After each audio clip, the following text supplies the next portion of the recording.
Bismillahirrahmanirrahim. This is Engineer Mohammad Zishan, and this is your lecture number 6, part 2 for the course MT Triple Three.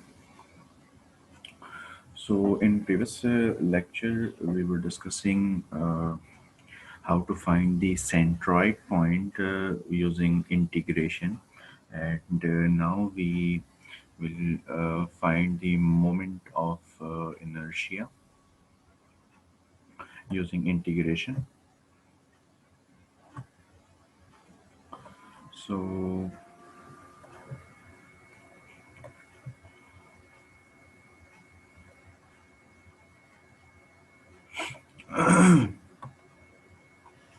okay.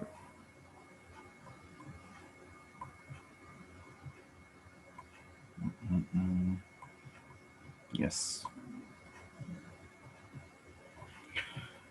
First of all, we will discuss the moment of inertia definition. The moment of inertia is a measure of the resistance of a rotating body to a change in motion.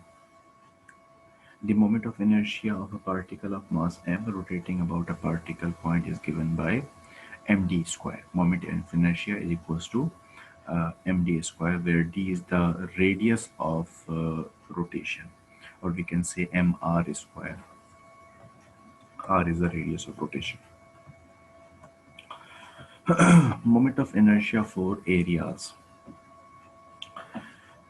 We want to find the moment of inertia, means Iy, of the given area, this area, which is rotating around the y-axis. Each typical rectangle indicated has with dx and height y2 minus y1. अच्छा, ये कुछ previous चीज़ें जो है वो recall होंगी आपकी, जो अभी हमने सेंट्रॉइड के लिए जो है वो कुछ चीज़ें हमने देखी. तो कहते हैं each typical rectangle indicated has with dx and height y2 minus y1, so its area is y2 minus y1 dx. ठीक है. आप जो है वो अगर रेक्टेंगल का एरिया फाइंड आउट करते हैं तो एरिया मालूम करने के लिए आपको दो चीज़ों की ही रिक्वायरमेंट होती है, विड्थ की और हाइट की. तो अगर विड्थ आप जो है वो dx से रिप्रेजेंट कर रहे हैं, ये विड्थ है इसकी और ये इसकी हाइट है. ये आप पिक्चर देखिए, इस पिक्चर में ये जो चीज़ आपको दिखाई जा रही है, that is it's width and this is height. Height is y2 minus y1 and width is dx. So area जो है हमारे पास वो इन दोनों का प्रोडक्ट होगा. ये एरिया हमारे पास आएगा y2 minus y1 into dx. If k is the mass per unit area, then each typical rectangle has mass k into y2 minus y1 into dx. ठीक है. अगर k हमारे पास ये एक नया टर्म हमने इंट्रोड्यूस करवाया, the moment of inertia for each typical rectangle is, हमारे पास मोमेंट ऑफ इनर्शिया का जो भी एक फॉर्मेट आएगा वो कुछ इस तरह से ही होगा. Since each rectangle is x unit from the y axis, we can add the moment of inertia for all typical rectangles making up the area using integration. आपने अगर एक certain रीजन का जो है वो मोमेंट ऑफ इनर्शिया मालूम किया है यूजिंग दिस फार्मूला, इस फार्मूले को इस्तेमाल करते हुए आपने किसी एक पर्टिकुलर जगह की जो एरिया अंडर द कर्व की जो है वो आपने वो मोमेंट ऑफ इनर्शिया मालूम किया है. अब थ्रू आउट उस पूरे एरिया का जो है अगर आप मालूम करना चाहते हैं तो you have to sum the all the moment of inertia, and इसे आप इंटीग्रेट के थ्रू कर सकते हैं. आपने यहाँ पर ये फॉर्मेट आप देख रहे हैं, we can add the moment of inertia for all typical rectangles making up the area using integration. Integrate करेंगे और तमाम जितने भी हमारे पास मोमेंट ऑफ इनर्शिया होंगे उन तमाम को हम इंटीग्रेट कर लेंगे, सम अप कर लेंगे.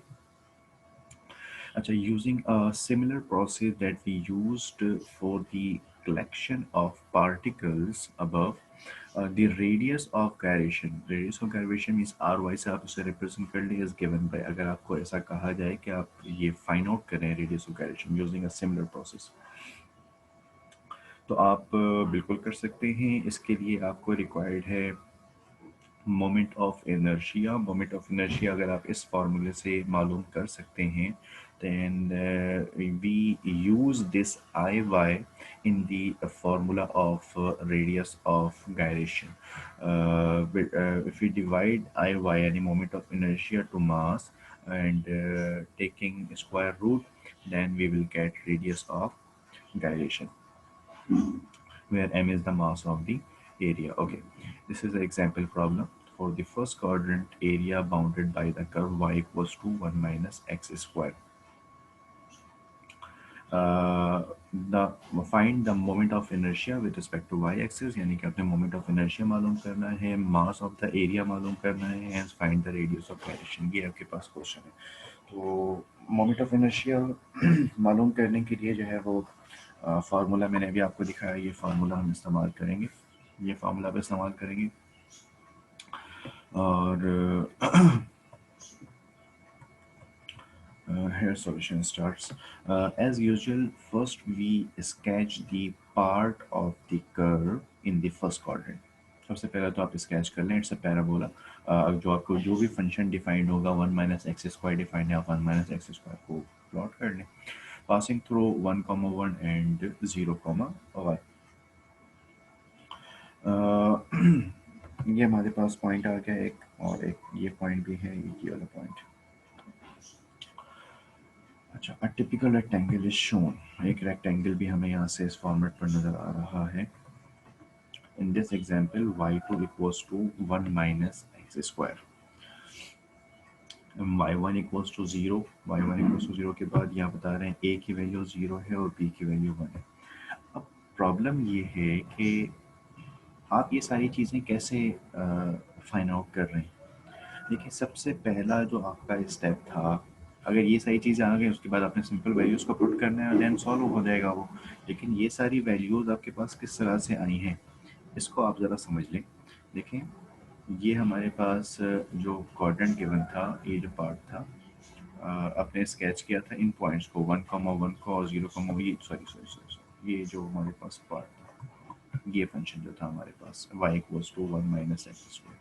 जब आप इसको प्लॉट करेंगे, तो इसको प्लॉट करने से आपको ये रिजल्ट ऑटोमेटिकली मिल जाएगा।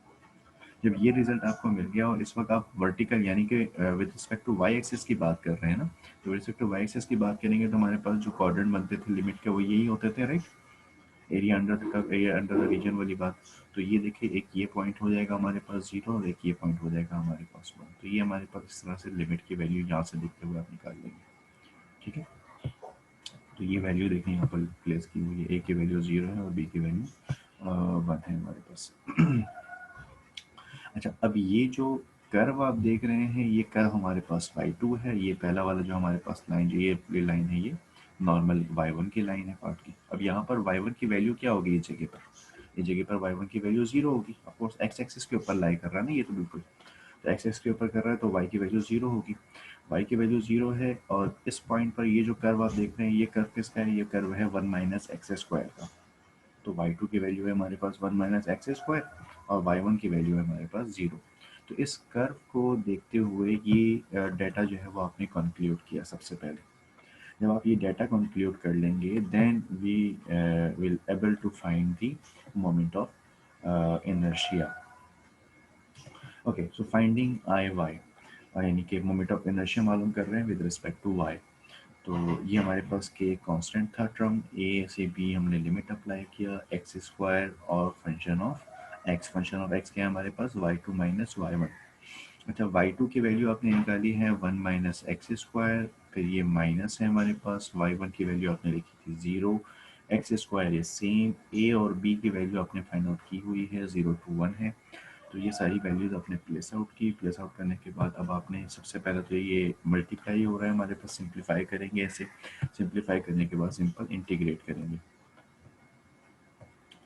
ओके, ये सिंप्लीफाई किया हमने, मल्टीप्लाई करवाया, it will become x square, then x square into x square is x की पावर 4, 0 इज एलिमिनेटेड, और जब आप इसे इंटीग्रेट करेंगे, इंटीग्रेट करने पर आपका ये रिजल्ट हासिल होगा, that is x cube over three, x की power five over five minus is same, and applying limit zero to one, limit apply करने से हमारे पास जो ये वन वाला फैक्टर है, it is one over three minus one over five, और zero वाला फैक्टर हमारा एलिमिनेट हो जाएगा। तो ये हमारे पास एक रिजल्ट आ गया 2k/15। तो सबसे पहले आपने जो है जो चीज़ मालूम की है वो क्या है, आपने मोमेंट ऑफ इनर्शिया मालूम किया। ठीक है, मोमेंट ऑफ इनर्शिया एक बार अगेन देख लीजिए किस तरीके से आप फाइंड आउट कर रहे हैं। आपको जो फंक्शन डिफाइंड है यहाँ पर y equals to one minus x square, और आपको मोमेंट ऑफ इनर्शिया मालूम करने को कहा गया है। आगे भी दो चीज़ें हैं मालूम करने की, मास है और रेडियस ऑफ गायरेशन है, लेकिन हम पहले मोमेंट ऑफ इनर्शिया मालूम कर रहे हैं। मोमेंट ऑफ इनर्शिया मालूम करने के लिए आपको एक फिगर रिक्वायर्ड है, यानी कि आपको लिमिट्स की रिक्वायरमेंट है, और आपको फंक्शन ऑफ एक्स की रिक्वायरमेंट है। तो आप इसको जो है वो किस तरीके से हासिल कर सकते हैं, आप यूजिंग ग्राफ आप उस चीज़ को हासिल कर सकते हैं।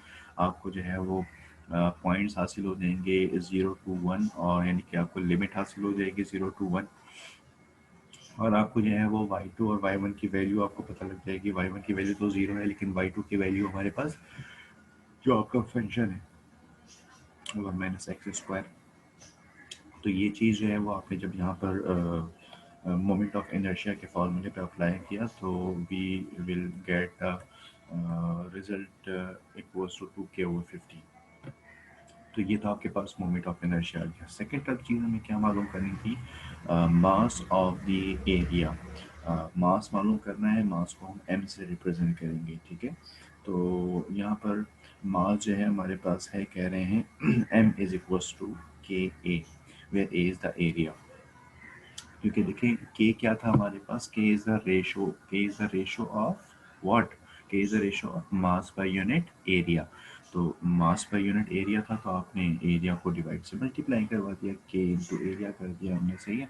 अच्छा, तो अभी यहाँ पर एरिया की वैल्यू तो मुझे मालूम है नहीं, तो एरिया की वैल्यू मालूम करना हमने ऑलरेडी सीखा हुआ है कि जो भी हमारे पास फंक्शन होता है उस फंक्शन का हम इंटीग्रेट लेते हैं विद सर्टेन लिमिट, जिस लिमिट पर भी वो लाई कर रहा होता है। तो हमने ये हमारे पास फंक्शन था, फंक्शन यही था ना, वन माइनस एक्स स्क्वायर, जो गिवन फंक्शन था आपको कर्व का। तो वन माइनस एक्स स्क्वायर का आपने इंटीग्रेट किया, और लिमिट हमारे पास मौजूद है जीरो टू वन, इससे हम एरिया हासिल कर लेंगे। जब कभी भी एरिया हासिल करना हो, सिंपल जो भी कर्व गिवन उसका इंटीग्रेट लेना है हमने, और लिमिट अप्लाई कर देनी है।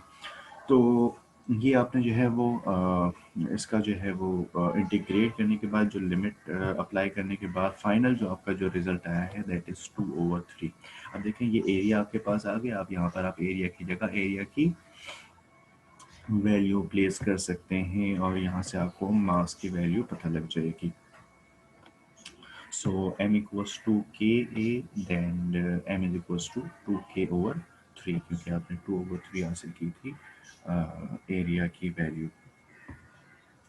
आई होप कि क्लियर हो आपको। मैं अगेन वैसे एक बार आपको रिपीट कर दूं इस चीज़ को कि मास आप किस तरीके से मालूम कर रहे हैं। मास के लिए आपने यहाँ पर जो के का टर्म इस्तेमाल किया था, आपने ऊपर बताया यहाँ पर कि k is the ratio of mass per unit area. So m is equals to k a, और एरिया मालूम करना है हमें, एरिया भी नहीं पता। और एरिया जो है वो आप किसी भी टिपिकल रीजन के किसी भी कर्व का जो है वो आप मालूम कर सकते हैं यूजिंग इंटीग्रेशन। और करना क्या है, जस्ट सिंपल उस फंक्शन को आपने इंटीग्रेट करना है विद सर्टेन लिमिट्स, और आफ्टर इंटीग्रेशन जो भी और अप्लाइंग लिमिट जो भी रिजल्ट आपका आता है वो एरिया कहलाता है। तो ये एरिया जो है वो आपने हासिल किया, और एरिया हासिल करने के बाद एरिया ये मास की वैल्यू आपको यहाँ से हासिल होगा। इसके बाद हमारे पास जो नेक्स्ट टर्म है, that is radius of gyration, जो हमने हासिल करना था। ठीक है, रेडियस ऑफ गायरेशन के लिए जो है वो दो चीज़ों की रिक्वायरमेंट होती है। एक होती है हमारे पास मोमेंट ऑफ इनर्शिया, और एक है हमारे पास मास। ये दोनों चीज़ें हम फाइंड आउट कर चुके हैं। मोमेंट ऑफ इनर्शिया के जो रिजल्ट आया था वो प्लेस करें 2k/15, और मास की जो वैल्यू आई थी वो भी 2k/3 I.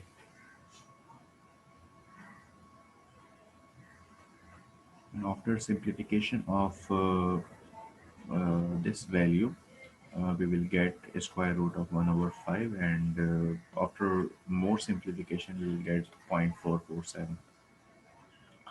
This means that if a mass of 2k over 3 was placed 0.447 units from the y-axis, this would have the same moment of inertia as the original shape. ठीक है, आपको क्या बात बताई जा रही है यहाँ पर कि ये अगर आपके पास मास, इतना मासिव चीज़ है हमारे पास 2 के over 3 whatever was place, उसको कहाँ प्लेस किया जाए, 0.447 units from the Y axis, अगर वो उसको प्लेस किया जाए तो उसका जो मोमेंट ऑफ इनर्शिया होगा हमारे पास वो सेम होगा एज द ओरिजिनल शेप, जो ओरिजिनल शेप का होगा। आपको ज़रा फिगर से भी ये बात मैं क्लियर कर दूँ। यस, तो ये हमारे पास है पॉइंट, ये कह रहे हैं कि ये आपने एक सर्टेन रीजन लिया हुआ था, तो इस रीजन पर आप 0.44, ये जो आपके पास 2 के over 3 जो मासिव पार्ट आया था उस मासिव पार्ट को आप इस रीजन पर यानी कि 0.447 पर 0.447 पर किसी पॉइंट पर जो है वो अगर आप प्लेस कर देंगे तो जो मोमेंट ऑफ इनर्शिया आपको हासिल होगा वो होल रीजन का जो मोमेंट ऑफ इनर्शिया होगा उसी के इक्वल होगा, सम उसी के बराबर होगा। ये बात आपको यहाँ पर बताई जा रही है। ओके, आगे बात करते हैं, यहाँ कहते हैं rotation about the x axis. कहते हैं for rotation about the x axis the moment of inertia formula है बिकम। अब अगर आपको रोटेशन के हवाले से बात करते हैं, एक्स एक्सिस की बात करते हैं, तो यहाँ पर ये एक्स एक्सिस आ गया हमारे पास I x equals to k integrate of c t y square x two minus x one और डी वाई। अब देखिए यहाँ पर भी टर्म जो है कोई ख़ास चेंज नहीं हुआ, आपने जस्ट ये देखा कि हमारे पास पहले जो है वो जब आप वाई के एस्पेक्ट से कर रहे थे, यानी कि यहाँ पर तो वाई के एस्पेक्ट से ये आप करने के लिए यहाँ पर आई वाई की वैल्यू आ रही थी आपके पास, और यहाँ पर आपके पास फंक्शन डी एक्स का आ रहा था और लिमिट आपके पास ए डी आ रही थी। अब आप एक्स के एस्पेक्ट से कर रहे हैं, एक्स एक्सिस पर कर रहे हैं, तो हमारे पास लिमिट जो है वो सी डी है, फंक्शन हमारा डी वाई। तो और अगर आप सिमिलरली रेडियस ऑफ गायरेशन हासिल करना चाहते हैं तो रेडियस ऑफ गायरेशन का फार्मूला बिल्कुल सेम होगा, लेकिन जहाँ पर आप पहले आई वाई प्लेस कर रहे थे अब आप वहाँ पर आई एक्स प्लेस करेंगे। I x is the moment of inertia x axis. तो यहाँ पर एक और प्रॉब्लम आपसे शेयर कर रहा हूँ, example find the moment of inertia and the radius of gyration for the area y equals to x square plus 1 from x equals to 1 to x equals to 2 and y is greater than 1 when rotated around the x-axis. This mass per unit area is 3 kg per meter square. देखिए मास per unit area का मतलब ये है कि आपको यहाँ पर के की वैल्यू डिफाइन कर दी गई है, क्योंकि मास पर यूनिट एरिया आप के को कहते हैं ना, तो के की वैल्यू आपको ऑलरेडी डिफाइंड है, फंक्शन आपको ऑलरेडी डिफाइंड है, लिमिट आपको ऑलरेडी डिफाइंड है, कंडीशन आपको ऑलरेडी डिफाइंड है, सारी चीज़ें इन्होंने ऑलरेडी बता दी हैं आपको, just moment of inertia simple मालूम करना है। तो ये प्रॉब्लम जो है वो थोड़ा सा आसान होगा, इतनी ज़्यादा मुश्किल नहीं होगी इसमें। कहते हैं we sketch the parabola, the shaded area is the part that's rotating around the x-axis and we have indicated a typical region। हमारे पास जो फंक्शन है उस फंक्शन का ग्राफ हासिल किया। In this example we are rotating the area around the x axis, x axis के around आप उससे रोटेट करेंगे। We need to express our function in terms of y since we started with y equals to x square plus 1। तो ये हमारे पास सबसे पहले तो आप इसको इसमें से x की वैल्यू हासिल तो कर लें। x की वैल्यू हासिल करने के लिए क्या करेंगे, आप सिंपल इस x को सेपरेट आउट करेंगे and it is become x equals to square root of y minus 1। ये कैसे बनाए, ये आपने पॉजिटिव 1 को दूसरी तरफ कर दिया, it's negative 1 and it is x square root को आप taking square root on both sides and it will become x equals to square root of y minus 1. Okay, we take the positive case only as we are dealing with the first quadrant. हम first quadrant की बात कर रहे हैं, that's why we are dealing with the positive case only.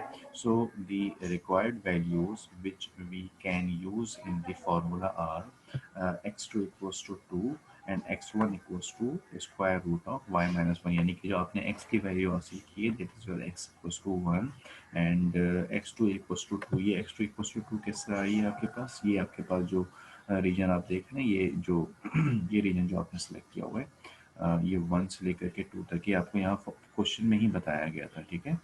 ये question मैं आपको again दिखा दूँ। ये देखें, ये x equal to 1 to x equal to 2, ये रीजन आपने यहाँ से सिलेक्ट किया है। तो जब ये रीजन आपने सेलेक्ट कर लिया है x equals to 1 to x equals to 2, तो ये वाला जो पहला पॉइंट है हमारा, ये पहला पॉइंट इस कर्व लाइन से मैच कर रहा है, राइट। कर्व से ये पॉइंट जो है हमारे पास, वो x की वैल्यू है, पहले x की वैल्यू है, x1 की वैल्यू है। तो x1 की वैल्यू क्या आ जाएगी हमारे पास, square root of y minus one, तो ये square root of y minus one आ गया। सिमिलरली इसका जो सेकेंड एंड है, सेकेंड एंड कहाँ पर जा रहा है, x की वैल्यू 2 पर जा रहा है, तो आपने x2 इक्वल्स टू 2 ले ली, ठीक है।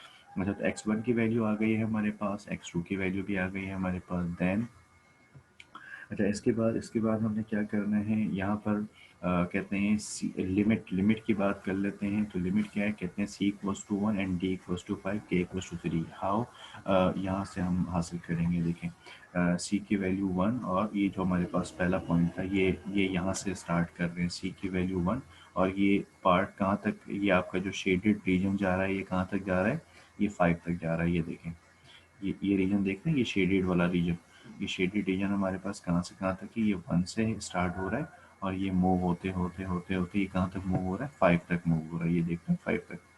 तो ये आपके पास c की वैल्यू 1 हो जाएगी, और d की वैल्यू आपके पास 5 हो जाएगी, ठीक है। अच्छा, ये सी और डी आपने हासिल कर लिया। सी और डी हासिल करने के बाद के की वैल्यू कैसे आई, के की वैल्यू आपको ऑलरेडी बताई गई, तो क्वेश्चन में बताया गया है। देखिए, ये लिखा हुआ है ना, the mass per unit area is 3 kg पर मीटर स्क्वायर। तो ये आपको के की वैल्यू बताई जा रही है, क्योंकि के is the mass per unit area. तो के की वैल्यू भी आपको बता दी गई है, के की वैल्यू पता है, लिमिट पता है, फंक्शन मालूम है। आप क्या करना है, सिंपल फार्मूला में पुट करेंगे। So where is the formula? This is the formula, Ix equals to k, limit of integrate of cd square x2 minus x1 dy। अब देखें, y स्क्वायर तो हमारा सेम है, x2 की जगह आपने x2 की वैल्यू प्लेस कर दी, और x1 की जगह आपने x1 की वैल्यू प्लेस कर दी। ओके, इसके बाद क्या करना है आपने, यहाँ पर आपने के जो आप देख रहे हैं, इस के की जगह भी देखें, यहाँ पर के की जगह 3 वैल्यू प्लेस की हुई है, और सी डी की जो लिमिट है हमारे पास 1 to 5, ये भी आपने प्लेस कर दिया। अब आपने इसको जस्ट सिंप्लीफाई करना और कुछ भी नहीं। तो सिंप्लीफाई करना आपको आता है, इंटीग्रेट आप करना जानते हैं। ये हमारे पास 2y स्क्वायर हो जाएगा, और ये वाई स्क्वायर इसके साथ भी हमारे पास टर्म मल्टीप्लाई हो जाएगा। और उसके बाद भी using computer algebra system to अपने, अच्छा, ये इन्होंने इसे जो है वो पार्ट को कम्प्लीटली डायरेक्टली सॉल्व कर लिया है। आप इसे जो है वो स्टेप बाय स्टेप जिस तरीके से सॉल्व करते हैं, इंटीग्रेट करते हैं, देन अप्लाइंग लिमिट करते हैं, उस तरीके से कम्प्लीटली सॉल्व करें, और सॉल्व करके जो है वो रिजल्ट हासिल करें। इसे किसी प्रीवियस एग्जाम्पल में आपने किया था। ओके अच्छा, ये जब आपके पास आई एक्स की वैल्यू आ जाएगी, तो आई एक्स की वैल्यू हासिल करने के बाद आपको मास, सॉरी, रेडियस ऑफ गायरेशन मालूम करना है। रेडियस ऑफ गायरेशन मालूम करने के लिए आपको मास की रिक्वायरमेंट है।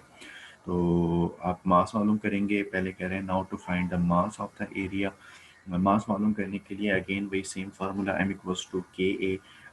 तो a अभी इस वक्त हमें नहीं मालूम, k की वैल्यू मुझे मालूम है। तो a मालूम करने के लिए आपने जो गिवन फंक्शन है उसका आपने इंटीग्रेट करना होगा उसे। तो ये जो गिवन फंक्शन था हमारे पास इस वक्त एक्स स्क्वायर प्लस वन, तो एक्स स्क्वायर प्लस वन को जो है वो आपने इंटीग्रेट किया, और इंटीग्रेट करने के बाद जो है वो आपने इसे जो है वो सॉर्ट आउट किया। अच्छा, यहाँ पे क्या कह रहे हैं, we need to subtract the area of the 1 into 1 square below the shaded area. अच्छा, यहाँ पर कह रहे हैं कि आपने यहाँ पर -1 एक फैक्टर यहाँ पर एक लिखना होगा, इस एरिया में से आपने ये -1 यानी कि 1 यूनिट आपने माइनस करना होगा। ये जो भी एरिया आपके पास है, कंप्लीट एरिया ये है ना हमारे पास, ये कंप्लीट एरिया आ जाए, और इस कंप्लीट एरिया के बाद जो रिजल्ट आएगा, उस रिजल्ट में से आप 1 माइनस कर देंगे। 1 क्यों माइनस कर रहे हैं, ये ज़रा देख रहे हैं आप, इस पिक्चर से आपको ये बात समझ में आ जाएगी कि हमारे पास ये जो शेडेड रीजन वाला पार्ट आ रहा है, ये यहाँ से 1 यूनिट अबव है, ठीक है। ये हमारा रीजन, अगर हम बिल्कुल कंप्लीट रीजन ले लेंगे, तो ये 1 से लेकर के 2 तक, तो ये वाला रीजन भी काउंट हो जाएगा ना, जो ये वाला जो रीजन, इस रीजन को भी काउंट कर लेंगे। तो ये रीजन हमने काउंट नहीं करना, हमने जो है वो यहाँ से ये 1 यूनिट हमने अप साइड से हमने जो है वो बात करनी है। तो हम इसमें से 1 यूनिट माइनस कर देंगे जो भी रीजन आएगा, क्योंकि हमें ये जो शेडेड पार्ट देख रहे हैं जस्ट इसका हमें मालूम करना है। ओके तो इसलिए यहाँ पर इन्होंने एरिया में से जो है वो ये 1 को जो है वो सब्ट्रैक्ट किया है। तो अच्छा, ये दोनों साइड पे 1 आ रहा था, 1 × 1 इसलिए 1 किया है। अगर हमारे पास कोई और वैल्यू आती तो हम उस वैल्यू को सब्ट्रैक्ट करते, ठीक है। सो एरिया मालूम कर लिया आपने। एरिया की वैल्यू आपके हमारे पास आई है ये क्या है हमारे पास, ये आपने टोटल लिमिट अप्लाई किया, और लिमिट अप्लाई करने के बाद कंप्लीट वैल्यू को आपने सॉर्ट आउट किया, और सॉल्व करने से हमारे पास जो रिजल्ट आया है वो आया है 7/3। अच्छा, 7/3 आपके पास एरिया की वैल्यू है। आप मास मालूम करने के लिए जब फॉर्मूले में प्लेस करेंगे m=KA, यहाँ इस फॉर्मूले में जब आप प्लेस करेंगे तो k की वैल्यू आपके पास 3 है, और एरिया की वैल्यू है आपके पास 7/3, इट विल बिकम ओनली 7। तो मास की वैल्यू भी आपके पास आ जाएगी। अच्छा, अब आपके पास मोमेंट ऑफ इनर्शिया भी आ चुका है और आपके पास मास भी आ चुका है, तो अब आप रेडियस ऑफ गायरेशन आसानी से मालूम कर सकते हैं।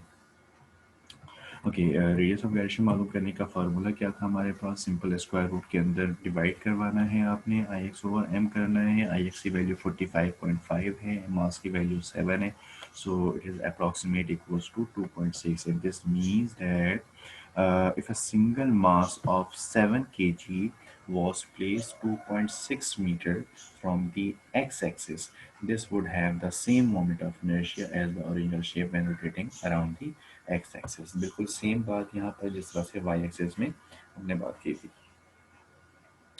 तो हम एक्स एक्सिस के अराउंड भी हमने मोमेंट ऑफ इनर्शिया मालूम करना सीखा, हमने मास मालूम करना सीखा, हमने रेडियस ऑफ गायरेशन जो है वो फाइंड आउट करना सीखा। तो ये सारी चीज़ें जो है वो बेसिकली एप्लीकेशन में ही काउंट होती हैं।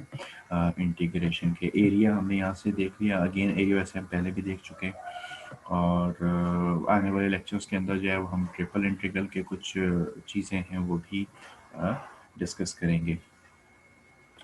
ओके ये हमारा जो है वो एक पार्ट था। अब हम जो है वो एक अनदर एप्लीकेशन की तरफ जो है वो मूव होने लगे हैं, दैट इज सरफेस एरिया। देखिए, आपने एरिया तो मालूम किया है, एरिया आप जब मालूम कर रहे थे, एरिया होल एरिया आप मालूम कर रहे थे, राइट। मैं आपको ज़रा पिक्चर से शो करना चाहूँगा।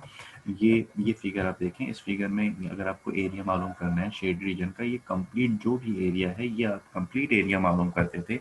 और कंप्लीट एरिया मालूम करने के लिए आप क्या करते थे, आप सिंपल इंटीग्रेट ले लेते थे विद अ सर्टेन लिमिट, जो भी लिमिट आपको डिफाइन होती थी उस लिमिट पर आप इंटीग्रेट ले लेते थे फंक्शन का, तो आपको जो है वो कंप्लीट एरिया आपको हासिल हो जाता था। तो अभी हमने मालूम करना है सरफेस एरिया। तो how can we find surface area, again इसमें जो है वो हमारे पास एक फार्मूला है और इसमें आपने उसे इस्तेमाल करना है।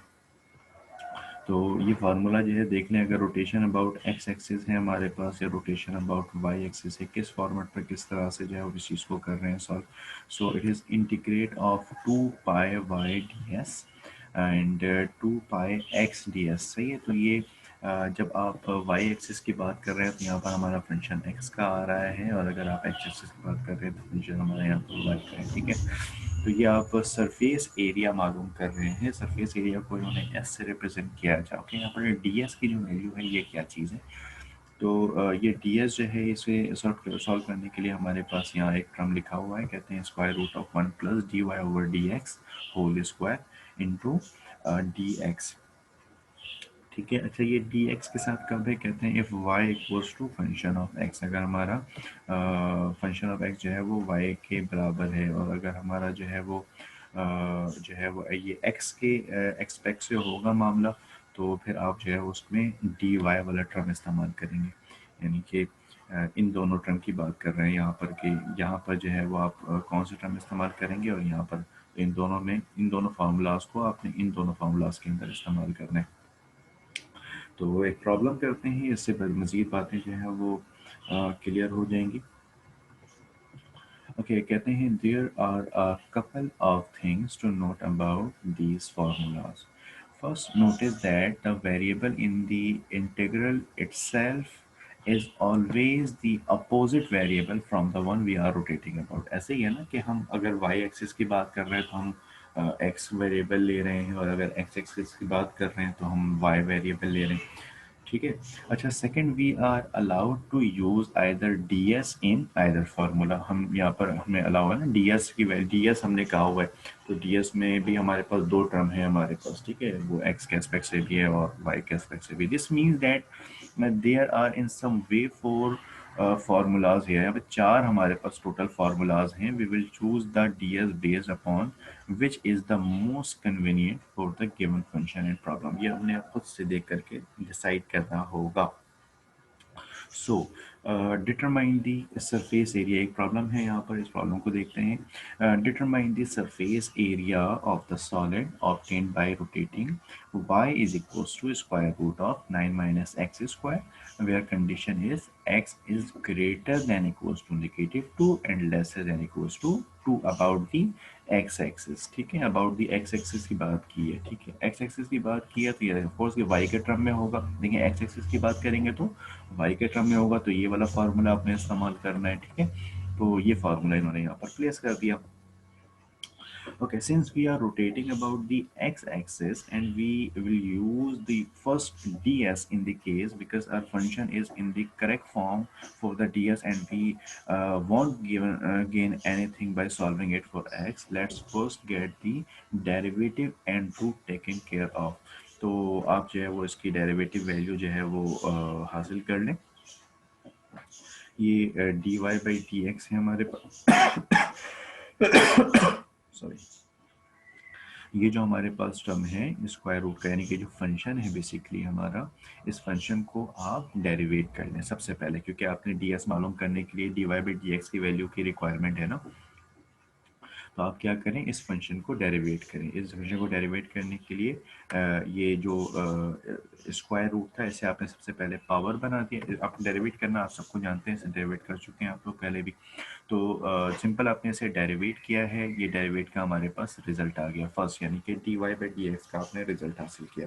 अच्छा, ये d y by d x क्यों हासिल किया, क्योंकि हमें डी एस की वैल्यू चाहिए। अच्छा, डी एक्स की वैल्यू में क्या करना है जनाब, आप देखें कि ये जो हमारे, मैं आपको डी एस का फार्मूला दिखाऊँ एक बार। ये देखें, ये डी एस का फार्मूला है कि यहाँ पर भी यहाँ d y by d x की रिक्वायरमेंट है ना आपकी, इस जगह पर आप x के अराउंड रोटेट करवा रहे हैं, तो d y by d x की रिक्वायरमेंट है। तो आप d y by d x हासिल करेंगे और इस फार्मूले के अंदर प्लेस करेंगे, और ये जो फार्मूला जो भी रिजल्ट देगा वो आप डी एस की जगह प्लेस कर देंगे इस फार्मूले के अंदर, फर्स्ट फार्मूले के अंदर, ठीक है। तो ये काम कर रहे हैं यहाँ पर। यहाँ देखें d y by d x की जगह वैल्यू प्लेस आउट की, सिंप्लीफाई किया, रिजल्ट आ गया हमारे पास, और इस रिजल्ट को उन्होंने प्लेस कर दिया है कम्प्लीटली डी एस की जगह पर। यहाँ डी एक्स कैसे आया, डी एस के फार्मूले में ही हमारे पास डी एक्स की वैल्यू थी, ठीक है। तो ये हमारे पास कंप्लीट फंक्शन बन गया। अब आपने सिंपल क्या करना है, इसे इंटीग्रेट करना है। अब ये इंटीग्रेट होगा तो ये रिजल्ट आ जाएगा हमारा फाइनल। अच्छा, ये जो आपको कंडीशन यहाँ पर डिफाइंड है, ये आपकी लिमिट है बेसिकली -2 से लेकर के +2 तक। तो ये लिमिट यहाँ पर आपने अप्लाई कर दिया सरफेस एरिया के लिए और इसे सॉल्व किया। ऐसा, अच्छा, इसे सॉल्व किस तरह से किया है, क्या किया है जनाब, देखिए यहाँ पर 2 और पाई तो हमारे पास सेम है, मज़ीद इसको आसान बनाने के लिए हमने सब्सटीट्यूशन किया। हम जानते हैं y is equals to square root of 9 minus x square, तो y की जगह हमने y की वैल्यू प्लेस आउट कर दी, सब्सटीट्यूट कर दी square root of 9 minus x square. जब आप ये वैल्यू प्लेस आउट कर देंगे तो ये square root of 9 minus x square multiply में है, ये डिवाइड में है, ये दोनों एक दूसरे से कैंसिल आउट हो जाएंगे। अच्छा, जब ये वैल्यू कैंसिल आउट हो जाएंगे आपके पास, तो एक्स वाला टर्म तो हमारा ख़त्म हो गया, फिनिश हो गया। और ये हमारे पास जो आंसर आएगा वो क्या आ जाएगा, 3 2 6, ये हमारे पास 6 आ जाएगा और पाई आ जाएगा, ये 6 पाई आ गया हमारे पास जनाब, सही है। अच्छा, ये 6 पाई डी एक्स हो गया, और 6 पाई डी एक्स को जब आपने इंटीग्रेट किया with a certain limit it will get 24 पाई। तो ये वेरी सिंपल, मतलब जो देखें टर्म दिखने में थोड़ा सा टिपिकल सा लग रहा था हमें, लेकिन ये चीज़ जो है वो ईजिली जो है वो हमारे पास सॉल्व हो गई। तो ये असल में डिपेंड करेगा हमारे ऊपर कि किस तरह का जो प्रॉब्लम आपको दी गई। जैसे अबाउट दी एक्स एक्सिस हमें इस वक्त करना था, तो इसलिए हमने इस फॉर्मेट को यूज़ किया। अगर लेट से हमारे पास वाई एक्सिस होता तो हम क्या करते जनाब, तो चेंजेस कहाँ कहाँ आती हैं, जस्ट आपने जहाँ पर d y by d x की वैल्यू प्लेस की थी, अब आप वहाँ पर d x by d y की वैल्यू प्लेस करते हैं। अच्छा, इसमें कुछ नई चीज़ नहीं है, फंक्शन भले हमारे पास इसी फॉर्मेट पर मौजूद हो, हम d y by d x की वैल्यू ही हासिल कर लें, लेकिन d y by d x की वैल्यू हासिल करने के बाद चेन रूल हमने यूज़ किया है पहले। तो चेन रूल के अंदर आपको इस अक्सर ऐसा करना होता था, आप डी एक्स बाई डी कर, यानी आप उसे रिवर्स कर देते थे, टोटल इन्वर्स कर देते थे। तो ये इन्वर्स कर दिया गया है, d x by d y की वैल्यू आप प्लेस कर दीजिएगा, उसके बाद डी एस का जो भी रिजल्ट आएगा वो आप इस फॉर्मूले के अंदर प्लेस करेंगे डी एस की जगह, अगर वो वाई एक्सिस के साथ मूव कर रहा होगा, और उसका जो हमारा लिमिट होगा वो सी और डी होगा। बाकी चीज़ें तो हमारे पास सेम है। तो यहाँ पर ये हमारा सरफेस एरिया वाला ये प्रॉब्लम जो है वो कंप्लीट हुआ। अच्छा, तो हमने कौन कौन सी चीज़ें जो है हम देख चुके हैं, हमने सेंट्रॉइड देख लिया है, हमने मोमेंट ऑफ इनर्शिया जो है वो डिस्कस किया है, हमने एरिया डिस्कस किया है, और हमने रेडियस ऑफ गायरेशन मालूम करना सीखा है, हमने सरफेस एरिया मालूम करना सीखा है। तो ये कुछ इम्पोर्टेंट एप्लीकेशंस हैं इंटीग्रेशन के, और अभी कुछ ट्रिपल इंटीग्रल के कुछ हमारे कुछ प्रॉब्लम्स हैं जो इंशाल्लाह नेक्स्ट लेक्चर के अंदर जो है वो मैं उसे शामिल करूँगा, और फिर हम जो है वो अपना नेक्स्ट आगे वाला जो टॉपिक है वो भी स्टार्ट करेंगे। तो ओके, तो यहाँ तक ही हमारा जो ये लेक्चर जो है ये कंप्लीट होता है, लेक्चर नंबर 6। और इस लेक्चर नंबर 6 के अंदर अगर लेक्चर पार्ट 1 के अंदर और पार्ट 2 3 के अंदर जो है अगर आपको कोई प्रॉब्लम होती है तो आप ज़रूर जो है वो क्वेश्चन जो है वो पूछ सकते हैं इन आवर क्लासरूम, और जो हमारा लाइव सेशन होगा उसमें भी आप पूछ सकते हैं। और अगेन रिपीट कर दूं आप लोगों के लिए एक बार कि आई होप आप लोगों को याद हो कि 29th ऑफ दिस मंथ ये हमारा लास्ट डेट है आपके असाइनमेंट का। तो असाइनमेंट आई होप आप लोगों ने कर लिया होगा, कुछ लोगों के कुछ बाकी होंगे तो आप जल्द से जल्द असाइनमेंट कर लें। ईमेल ऑलरेडी मैंने प्रोवाइड की हुई है आपको, और आपने वहाँ पर जो है वो मुझे पीडीएफ फॉर्मेट में जो है वो अपने असाइनमेंट सेंड करने हैं, और सब्जेक्ट में जो है वो अपना रोल नंबर लिखना नहीं भूलिएगा। ओके, तो टिल टेक केयर, आप इन तमाम प्रैक्टिस जितने भी प्रॉब्लम्स हैं इन तमाम प्रॉब्लम्स की जो है वो प्रैक्टिस कर लें। ओके, अगर कोई प्रॉब्लम होती है तो पूछ लीजिएगा। टिल टेक केयर, अल्लाह हाफिज़।